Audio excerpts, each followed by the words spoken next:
So the first problem is about some steel balls. You're going to find the time for the process and the heat transfer from the balls. And then you're assuming constant properties, lumped analysis, which will confirm, and then perfect heat transfer. So then I found the BO number. It was less than 0.1, so lumped analysis is okay. Then you use this equation to find the time given there, and then this equation to find the heat given there.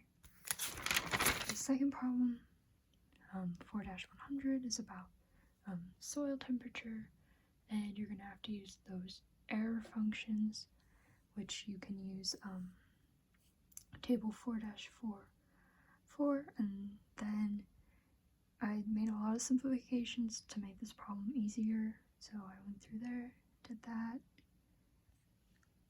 Those are my simplifications, and I got this equation, and then after doing one, I figured out that this part is always going to be 0 because this number is greater than 3.6, which is equal to 0, so that whole term goes to 0. So then you're able to use those error functions and find those answers.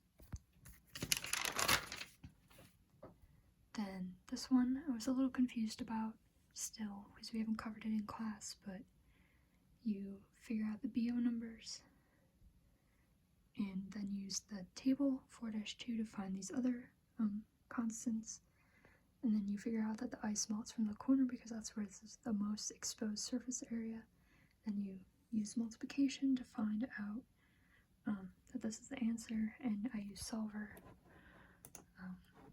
shown here to get my answer. That's the equation.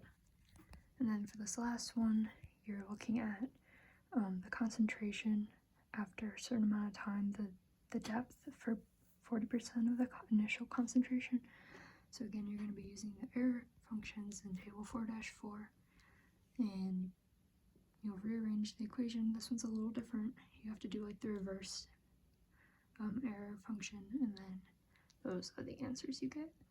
And I'm still a little confused about problems like this one, but we haven't gone over them in class yet, so I'm sure by the end of next week I will have figured that out.